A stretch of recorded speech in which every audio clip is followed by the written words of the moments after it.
با ابتکار مقامات اجرایی حاکمیت دولتی، بازرسی نظارت دولتی تکنیک‌های کشاورزی، وزارت کشاورزی جمهوری تاجیکستان و شعبه کشاورزی شهر استراوشان سنجش تکنیک‌های مختلف سوهوی روی کار آورده شد. 630 عدد تکنیک‌های مختلف کشاورزی 10 جماعت دهات شهر استراوشان از قبیل تراکتورهای شودگار و مالکننده، تخم پوشک‌ها، کارتوشکشینان، علف درو، دورو پوشک‌ها و دیگر نمود تکنیک‌های سوهوی از تعمیر و ترمیم خوش‌صفت برآورده و پیشنهاد اعضای کمیسیه قبول جمهوری گردانیده شدند. اسنای بازدید از حالت آماده‌باشی تکنیک‌های کشاورزی، هیئت کمیسیه قبول جمهوری با مکانیزاتوران جهتی در حالت خوبی تکنیکی قرار دادن تکنیک‌های کشاورزی مصلحت‌های مفید دادند. قید گردید که کشاورزان شهر استراوشان همساله با مهنت فداکارانه خود در رشد ساحه کشاورزی سهم نظررس گذاشته پیوسته کوشش می‌کنند که میدان کشتی زراعت‌های کشاورزی را از حساب زمین‌های بیکارخوابیده و للمی و آبیاری مزرعه‌های نو زیاد نموده بهره گرفتن حاصل فراوان در ساحه تخمی‌های اعلی‌صفت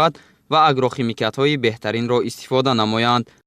جهتی سری وقت و در مهلت‌های معین گردیده آماده ساختن تکنیک‌های کشاورزی که به واسطه مددگار مرد دهقان به شمار می رود. در 64 مرکزهای خدمترسانی تکنیکی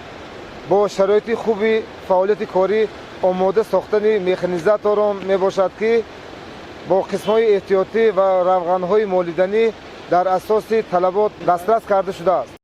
با هیئت کمیسیه قبول جمهوری اطلاع داده شد که فعلا در شهر و دهات استراوشان 64 عدد مرکزهای معاینه تکنیک‌های کشاورزی فعالیت داشته هنگام دچار شدن تکنیک‌ها به نوسازی خدمترسانی با صفت انجام داده می شود. گذشته از این با کمک کارخانه واحد دولتی جمهوریوی تاجیک اگرولیزینگ سال روان به شهر استراوشان 8 عدد تراکتورهای معاصر را جهتی باز هم بیشتر استحصال نمودن زراعت‌های کشاورزی و تامین بخطری امنیت عضوقواری کشور با کارتوشکا پروران و غله‌کاران پیشنهاد نمود. این است که امروزها معرکه شودگارکنی زمین‌های کشتچونده با یاری تکنیک‌های کشاورزی ادامه داشته دهقانان زمین را به کشتی اولی بهاری آماده کرده ایستادند. باعث قید است که در این روز با یک چند نفر مکانیزاتوران جهت فعالیت نظررسی مهنتی و سهمگذاری در رشد ساحه سپاسنامه و تحفه‌های خاطروی مقامات اجرایی حاکمیت دولتی شهر استراوشان تقدیم کرده شد.